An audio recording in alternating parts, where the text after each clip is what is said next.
Hey guys, it's Matt here doing another Matt Rants, and I just want to ask you guys a personal question. What the hell is going on? Literally, what's going on? Well, I mean, no, but I know some of you guys are like, oh, haha, Matt. No. Seriously, what's going on? I was in the middle of recording a Matt Rants that will be out tomorrow about how the Sega Mega Drive Mini is being delayed and some pros and cons and all that stuff, and my take on it. I was going to talk about that.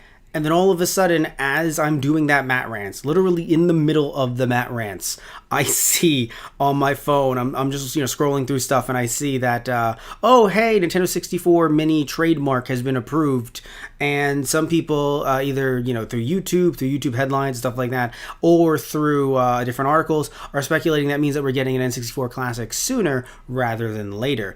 Again, what's going on? What year is it? I thought we were in 2018. Maybe I'm wrong. This is crazy. Guys, this is nuts. So, before we get to some of the reasons why I think Nintendo would be doing this, I want to say two things right off the bat. So the first thing is, I did do a Matt Rants about, because these rumors did come up, like, oh, Nintendo might be looking to file a trademark and stuff like that for the N64. So this came up maybe, I want to say 6 months ago or so, maybe a little bit less. And I did a Matt Rants saying that I didn't think that they were going to overload themselves because they released the NES Classic Edition, re-released of course, this year. So I thought they weren't going to release another Classic Edition the same year that they would re-release the NES Classic Edition. But I have some theories, and I'll mention them later, as to why they might want to do that. And the second thing too is that for all we know, this could be a trademark so that they could put the N64 games on the technically not the Virtual Console, but the Switch online. So we should acknowledge that. But I would like to say, though, the reason why people are connecting this to the NES and SNES Classic Edition so early on in the reporting isn't just pure speculation. I mean, it's speculation, of course, but it's speculation based on stuff that's happened before. So when Nintendo filed for trademarks for the NES gamepad and also with the SNES Classic Edition, well, SNES gamepad, they both appeared on their boxes within the year or so. So there's a reason why that's considered relevant. Also, the last Matt Rants that I did was in May, so that's funny. It was not that far back, and it was about the trademark filing appearing for the N64. So it was an N64 trademark filing in Japan. That was specifically what I was talking about. By the way, a link to this article will be in the description box down below if you want to read through it. But yeah, a lot of people speculating that it's a Classic Edition, and frankly, the thing is, the reason why I said they wouldn't overload in the same year is because I do think that there is some valid speculation if Nintendo's going to kind of give Sony the bird, the duck, if you will, just the standing duck, and flip them off and basically say, hey, you're going to release this in December. How cute. Now there is a lot of money that goes into this, so I don't think that they it's interesting because, and some of you guys are probably like, what kind of money? What do you mean? They own all these games. But they do and they don't. When there's third-party games involved, we don't know how those licensing agreements work. So, we don't know if it's A, a lump sum, if it's B, residuals / royalties off of every system sold. And so we don't know any of that. So for any Final Fantasy, we don't know if, there, other than when they started signing new contracts for the SNES and NES Classic Edition, we had no idea if Nintendo couldn't make more because the licensing agreement said you could only make X amount of these with like a Final Fantasy on there or a Castlevania on there. We don't know. So, but there is money involved. Putting aside all the production costs, which I assume are relatively cheap, I assume they're going to use the exact same board and everything, just a bit more space for N64 games because those are much bigger than SNES and NES games. But still, when it comes to the overall layout, I'm pretty sure they're going to use the exact same board, the exact same plug for the controller and everything. But there are some other costs as well, like how many controllers they might put into the box and things like that. Also, N64 controllers are big, so you don't want to make a smaller version. You're making a smaller version of the console, but you don't want to make a smaller version of that controller necessarily. So even though I can see why some people would say, oh, Nintendo's going to try to rush this thing out, and not rush as in do a rush job, but get this thing out sooner rather than later to compete with the PS1 Mini that Sony's releasing, there is a lot of work to be put into it. Although to be fair, when it comes to the licensing calls and everything like that, yes, there's money involved, but Nintendo could just give people a quick phone call and be okay. In particular, with the way that Nintendo and Microsoft have been kind of hitting it off with doing different, cross-play and things like that, while Sony's saying, no, you can't be in my sandbox. You do wonder if all Nintendo has to do is just give Microsoft a call for the N64 Classic Edition and say, hey, Mikey. They call him Mikey. And Microsoft says, yes, Ness, because, of course. And so Ness says to Mikey, I don't know if you heard about this PlayStation, mini thing over, that Sonya's making over there. But how about, yes, Ness, yes, Mickey, how about we maybe do some licensing agreements for GoldenEye? Maybe Perfect Dark, maybe a little bit of Conker's Bad Fur Day, I don't know. And all of a sudden Mikey's like, you know what, that's a pretty good idea, Ness. And all of a sudden now the N64 Classic Edition has GoldenEye on it, which I think would sell like crazy.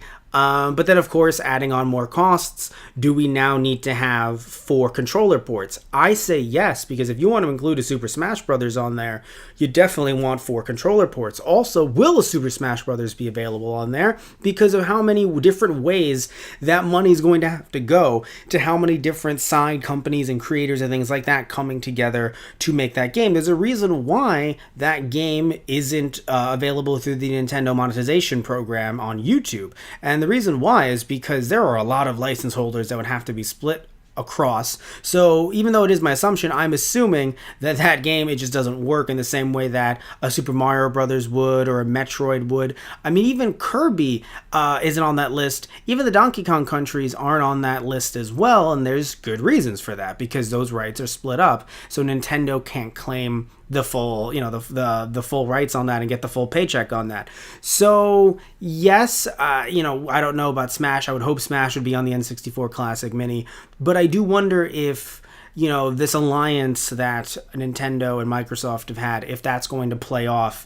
Is that going to work out and actually going to go against the PlayStation Mini that's coming out later this year? December 3rd specifically, by the way. So moving on to a point that I mentioned earlier, the idea that Nintendo wouldn't want to overload people, not just with mini consoles, but even newer consoles as well. We have 2 Switch bundles coming at the end of the year, one being a Super Smash Bros. Ultimate bundle, another one being a Pokemon Let's Go Pikachu and Eevee bundle. So you would think, if they throw in the N64 Classic, is that too much? Especially releasing the NES Classic Edition earlier this year. Is that too much? Now, originally I thought yes. I didn't know about those 2 bundles when I did my last Matt Rants, but I thought the answer was yes. However, there's something I didn't take into account.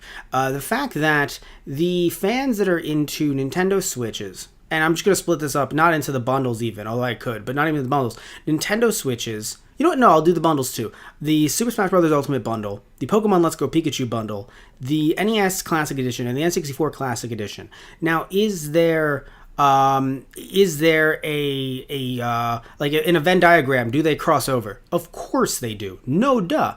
I'm the person where it crosses over. I have the original Super Smash Brothers on the N64. I got that when I was a kid. I still love it. I still love my Pikachu N64. The NES Classic Edition, I didn't have an NES growing up. I have one now, and I wanted to get the NES Classic Edition because those games, trying to get them all separately, definitely cost more than $60. So I got the NES Classic Edition, but that was a while ago, so you can't consider that a holiday purchase for me. And when it comes to the N64 Classic Edition, depending on what games are on there and depending on how much it costs, you can bet your ass I would buy it. So I am one of those people that, yes, I am dragged into all 4 directions. I don't love Pokemon Let's Go Pikachu and Eevee from what I've seen, but it definitely looks like a lot of fun. I would love to play it. And if I were to get a Switch bundle, I would probably get the Pokemon one because I think it looks better than the Smash bundle. Not that I don't want Smash, because I do, but it looks better than the Smash bundle. So, and I don't have a Switch at all, so that would be my first time getting a Switch, and they're probably wanting people like me to jump in. That's why they're releasing such enticing bundles. But the reason why I say that all 4 are potentially different markets is because, you have your Pokemon Let's Go Pikachu and Eevee. That, I think, is not only targeting Pokemon fans, but maybe those little kids that haven't gotten into Pokemon yet. They're really young, and they tell their mom and dad, oh my god, I want to get into This game, look at how cute that Switch looks, and then mom and dad say, don't you fucking put your hands on it, that's ours. Because mom and dad are also Pokemon fans. They should not curse at their child, but still mom and dad are like, you don't touch that. That is not grease proof. All right, you want to go play with your grease-proof controller, but it's still greasy. And whose fault is that? Yours, Dad. Stop eating chicken. Anyway, that went off on a weird tangent. But the point is that there is definitely a different crowd for the Let's Go Pikachu edition. When it comes to the Smash Brothers edition, yeah, there's a tournament crowd that's going to be going into that, and there's going to be some people offloading their Switches, but there also might be people going, you know what? I'll just put this Switch away and I'll just use this Switch now, or I'll use this Switch for competitive play. If I take this on the go and I'll use this competitively, and then this one stays at home. I don't know which Switch will be switched, like which one they'll do it with, but that could happen as well for some people.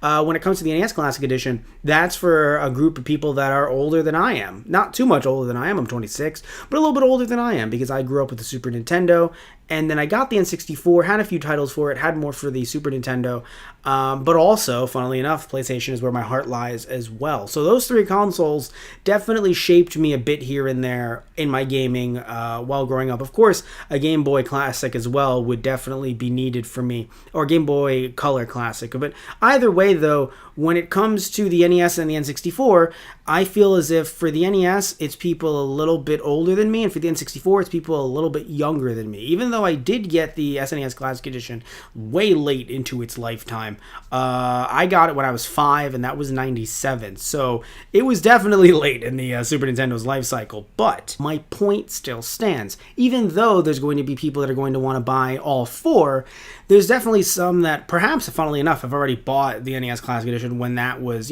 announced earlier this year. So, or had that pre-ordered. So that might be considered, a purchase. They already spent that money. So they're not thinking about that for the holiday season. But again, let's say that they are. Let's say, there's someone who hasn't bought any of these four. There's going to be different markets for all four, and I don't think it's right to say if there was no N64 Classic Edition, then more people would flock to the NES Classic Edition.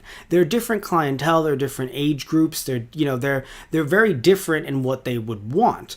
Not everyone is like that, of course, but there are some that are, right? They look for, some that are based in nostalgia. When it comes to nostalgia, obviously it's what you grew up with, not necessarily what is just quote-unquote old or retro, right? Retro is, of course, matters to people. Retro matters to me. Retro matters to you, most likely, if you're listening to this, if you're watching this channel. But that doesn't necessarily mean that you like everything that's retro, right? Because as much as I'm not trying to knock any other systems out here, but I don't think some of you guys that are like, oh, I really want an N64 Classic are also sitting here like, man, I really want to get the Fairchild F.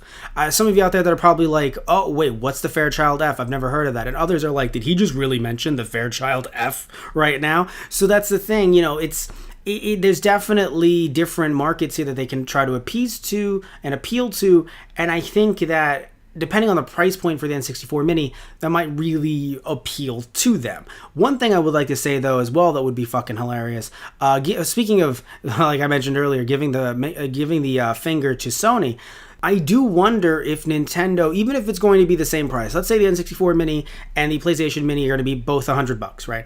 I do wonder if Nintendo's going to try to do something along the lines of, because of how many first-party games they had on the N64, some of them being sequels, sure, but even with how many games that they had, I do wonder if they're going to try to screw over Sony by including more games, perhaps, to try to give off this vibe of, hey man, yeah, we're $100, but we're giving away 35 games.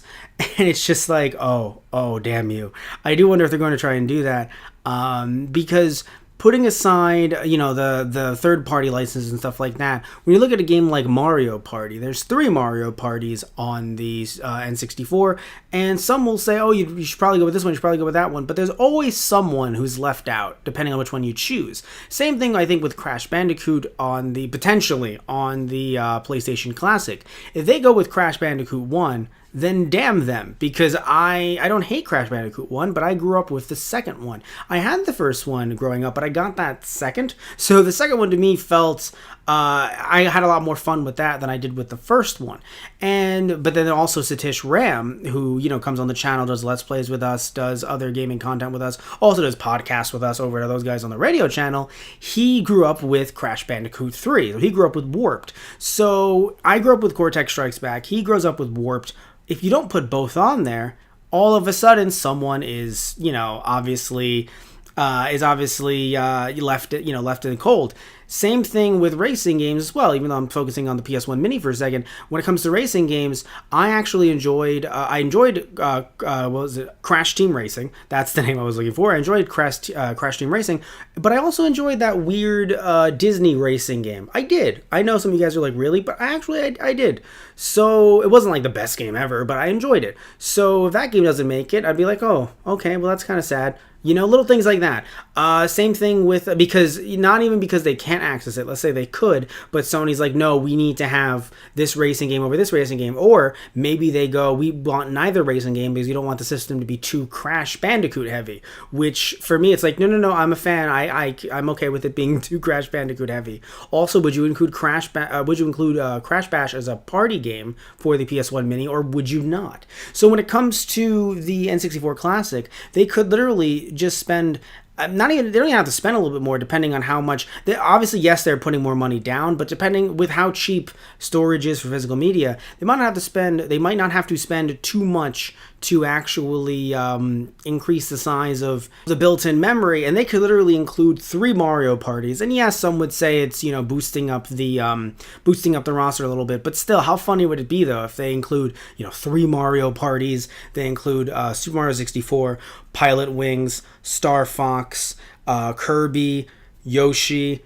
I didn't say F-Zero, so F-Zero. So that's 9 thus far. And there's a bunch of other. Oh, Donkey Kong, of course, that's 10.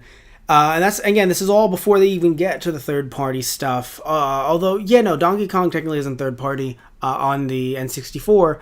And, there's a bunch. Oh, Paper Mario. Of course, they'd include Paper Mario on an N64 Classic. So that's 11 right there. And there's a bunch of others they can put in, of course, but including 3 Mario parties. Oh, of course, stuff is coming to me as I'm talking to you guys. Mario Tennis, and that's 12, and then Mario Kart, that's 13. So immediately you have 13 games right there. And I do think that they can make some calls here and there and really get some, things settled out. Now, the question, of course, is, will the N64 Classic, even though it was never released for it, will they get Final Fantasy VIII before Final Fantasy VIII fans can actually get it on the PS1 Mini or on the Nintendo Switch? I don't know, but I do think that if there's a will to fuck over Final Fantasy VIII fans, then there's definitely a way. But looking at, so that's why I do believe that even though originally my thought was, Matt Rants, there's a bunch of Matt Rants ago, my thought was, I don't think they're going to try to quote unquote overload people. I do think that the markets are split enough that they might try to.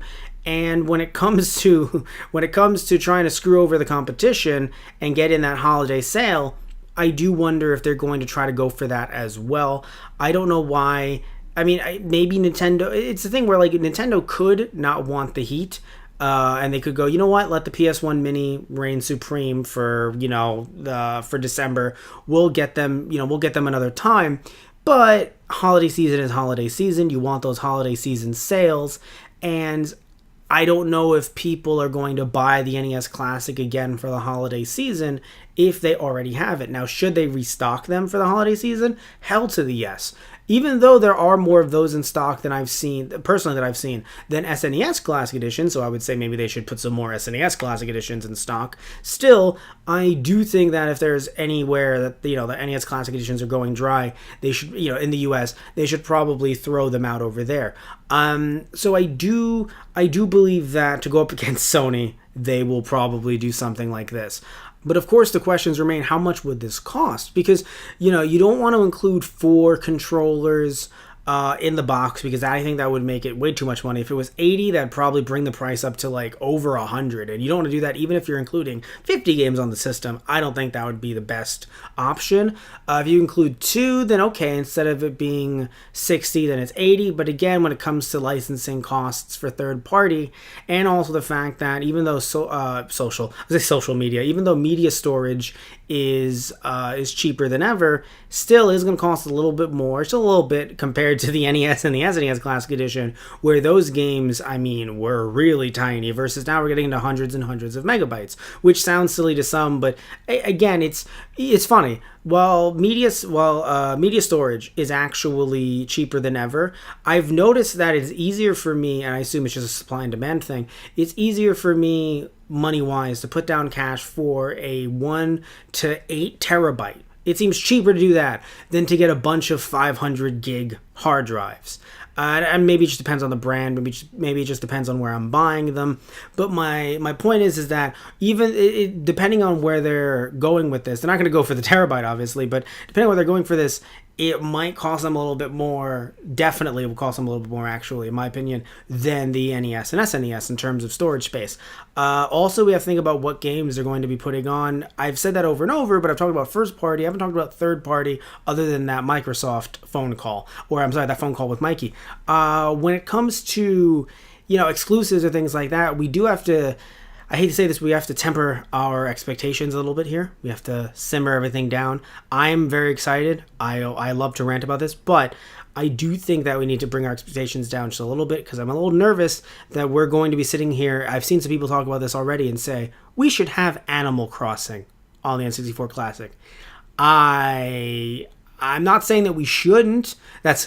Isabel fans are going to murder me in the comments. I'm not saying, and she wasn't even in that game. I'm not saying that we shouldn't have Animal Crossing in the N64 Classic. The problem is, even if they've translated the game completely, and some of you say, but they did translate the game completely because of the GameCube version, but there was added stuff to the GameCube version, and of course, there's all that localization that went into it. So I don't consider that 100% complete just because the GameCube version is complete.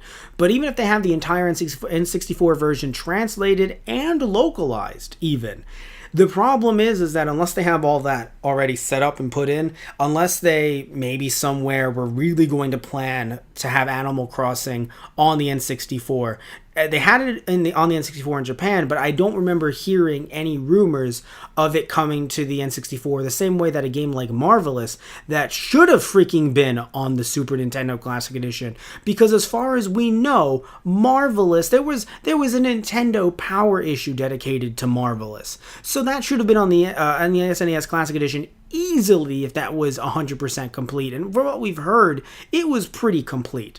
So yeah, there should have been Marvelous, but when it comes to Animal Crossing, I haven't heard any rumors like that. So as far as we know, it's just an incomplete, obviously it's complete for the Japanese side of things, but it has not been touched for the US side of things.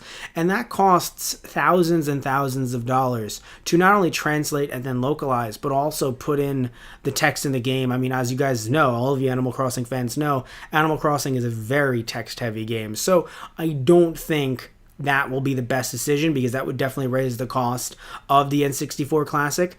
However, obviously, and everyone always talks about this game, Sin and Punishment will probably be included. If it's not, I'd be confused. It's been released through the Wii U digital store. I think the Wii as well. It was, and if you don't know Sin and Punishment, it's a game that was, Nintendo published it, released it, never came to the States, but it was in English in the UK. So there's a PAL version out there of the cart, I'm pretty sure. There's a PAL version out there. But yeah, there's no US version. There are repros and stuff like that, but there's no US official version of it. So when it comes to a game like that, it's like, that's it's a no-brainer. We're not getting Earthbound 64. As far as we know, that game isn't even a working prototype. That's just a few cutscenes that were rigged together for, I forgot which con it was at the time, which trade show, I forgot. But it's we're not getting that. Maybe at the most, we're getting some stills that would be really cute. But we're not getting Earthbound 64.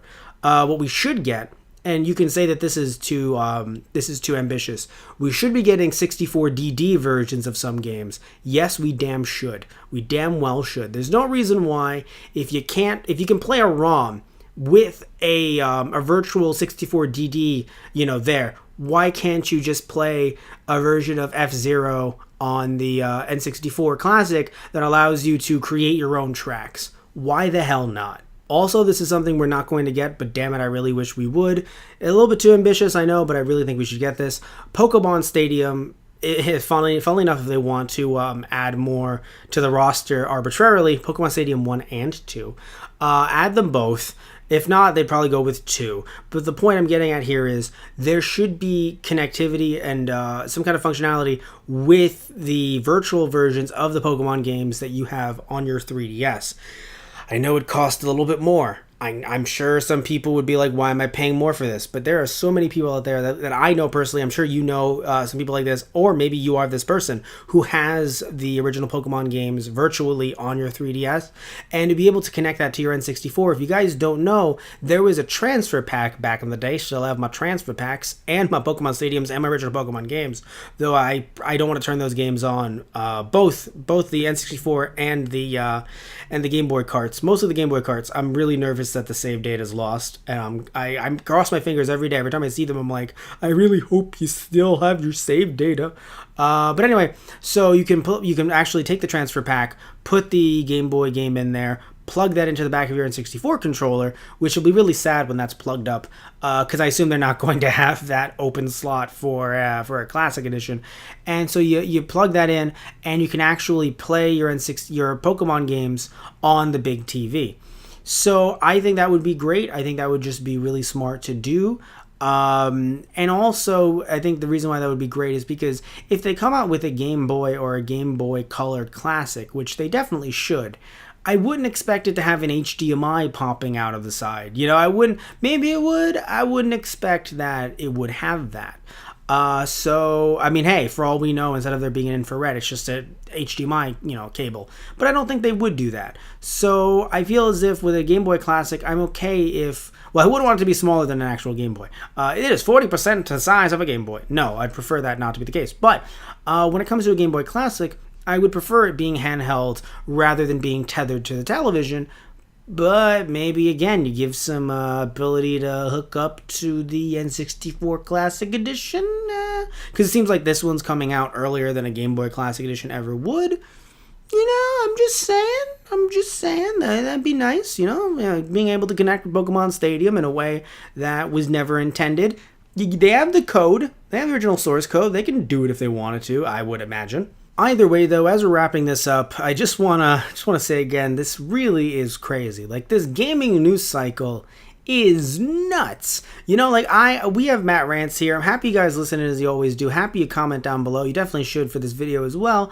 And when we have these Matt Rants, I plan like 1 to 2 a week, and then all of a sudden it's like breaking news, and I'm like, welp. Let's break out the microphone. Let's do more of these Matt Rants. And I love doing them. It's just crazy that as I'm recording one Matt Rants talking about why Sega might not want to, come out with this Mega Drive Mini this year, all of a sudden we get an N64 Classic Edition rumor, but it's a rumor, but the trademark is confirmed. That's why I'm talking about this like it's set in stone. Really, we're just wondering when. Right? That's why I'm talking about this like it's more set in stone, because it really is more of a when rather than, will they ever release an N64 Classic? Because the NES and SNES Classic Editions have done so well that I can't see them not releasing Classic Editions for the foreseeable future. However, of course, we do have to acknowledge that after you do the N64 Classic Edition, you probably have to go back to handhelds, because even though I don't want to... Maybe it's because I don't want to date myself, but I feel as if saying, let's have a GameCube Classic Edition, it feels too early. Also, the files are very large. It feels too early. I feel like we should wait a little bit longer for a GameCube Classic. It shouldn't come out a year or two from now. But when it comes to the N64 Classic Edition, that was always a given. The second they released the NES, I was like, honestly... Eventually N64. I don't know if I wanted one this soon, but I knew it was going to come eventually, because the second the NES Classic Edition sold out, I was like, they should and probably will one day come out with an N64 classic. It just makes sense. But I do want to know what games you would want on the N64 Classic Edition, and even more important than the games, in a weird way, when do you think this thing is coming out? Because I say more important than the games because obviously we have no idea what the games are thus far, so it's all speculation on our end.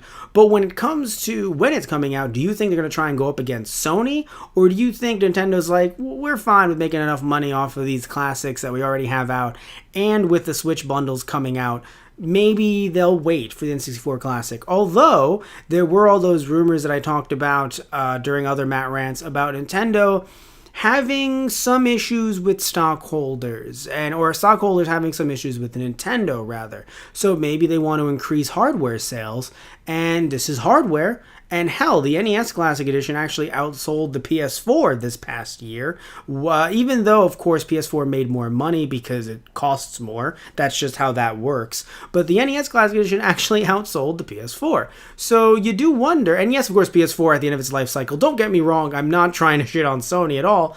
If Nintendo wants to make more money with hardware, they're not looking at that and going, oh, well, I guess we're never going to release another Classic Edition again. I don't think they'd think that way. But either way, I want to hear your thoughts on this because it's just so intriguing. Like, will I be doing another Matt Rants tomorrow, a week from now, several hours from now, doing a Matt Rants addendum?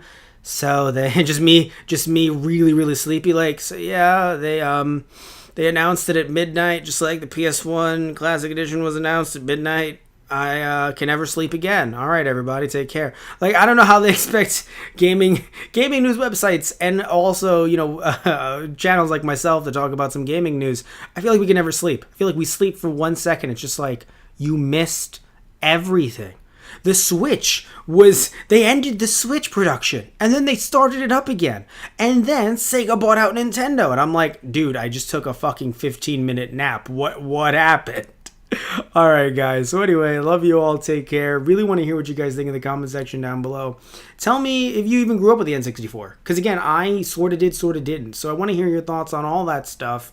Thank you all so much. Love you all. Take care. And tune in next time for another episode of Matt Rants. You know what's going to be. It's coming out tomorrow. And you know exactly what the Matt Rants is going to be. It's going to be about the Sega Mini Mega Drive. And how that's delayed. All right. So see you guys.